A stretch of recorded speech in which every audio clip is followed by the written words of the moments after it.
Isaias Kapitulo 33. Si Yahweh ang magliligtas. Mapapahamak ang aming mga kaaway. Sila'y nagnakaw at nagtaksil kahit na walang gumawa sa kanila ng ganito.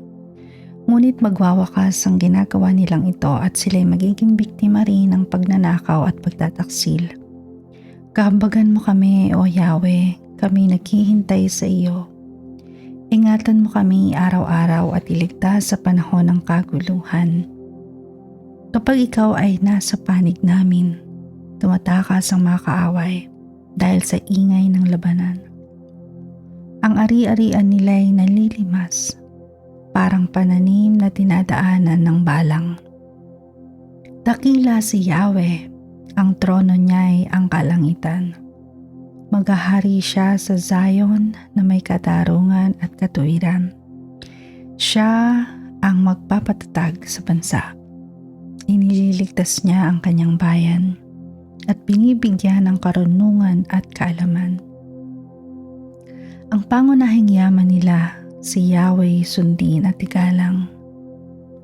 Ang matatapang ay napapasaklolo, ang mga tagapa mayapa ay naghihinagpis, sapagkat wala ng tao sa mga lansangan mapanganib na ang dooy dumaan.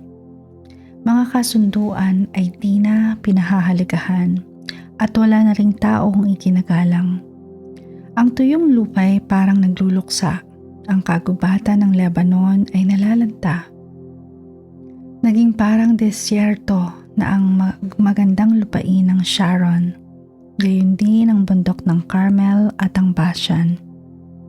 Kikilos ako ngayon, ang sabi ni Yahweh sa mga bansa, at ipapakita ko ang aking kapangyarihan. Walang kabuluhan ang mga plano ninyo, at ang mga gawa ninyo ay walang halaga. Dahil sa aking poot, tutupukin kayo ng aking espiritu. Madudurog kayong tulad ng mga batong sinunog para gawing apog. Kayo'y magiging abo na parang tinik na sinunog. Kayong mga nasa malayo, pakinggan ninyo ang ginawa ko. Kayong mga nasa malapit, kilalanin ninyo ang kapangyarihan ko. Nanginginig sa takot ang mga makasalanan sa Zion.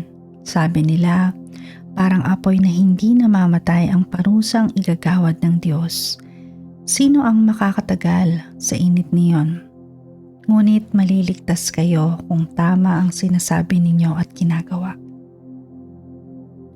Huwag ninyong gagamitin ang inyong kapangyarihan para apihin ang mahihirap. Huwag kayong tatanggap ng suhol, huwag kayong makikiisa sa mga mamamatay tao o sa mga gumagawa ng kasamaan. Sa gayon, magiging ligtas kayo, parang nasa loob ng matibay na tanggulan. Hindi kayo mawawala ng pagkain at inumin. Ang kinabukasang punong-puno ng pag-asa. Makikita ninyo ang kaningningan ng hari na mamamahala sa buong lupain.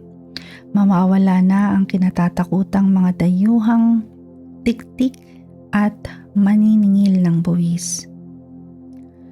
Mawawala na rin ang mga palalong dayuhan na hindi maunawaan kung anong sinasabi.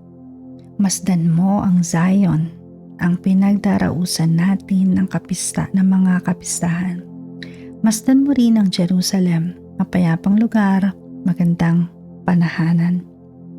Ito'y parang matatag na toldang, ang mga tulos ay nakabaon ng malalim, at ang mga lubid ay hindi na kakalagin. Ang kaluwalhatian ni Yahweh ay hihahayag sa atin. Naninirahan tayo sa baybayin ng malalawak na ilog at batis na hindi mapapasok ng sasakyan ng mga kaaway. Sapagkat si Yahweh ang ating hukom, siya ang mamamahala at siya rin ang haring magliligtas sa atin. Ngayon, tulad mo'y mahinang barko, hindi mapigil ang lubid o mailadlad ang mga layag. Ngunit pagdating ng panahong iyon, maraming masasamsam sa mga kaaway at pati mga pilay ay bibigyan ng bahagi. Wala nang may sakit na daraing doon. Patatawarin na lahat ng mga kasalanan.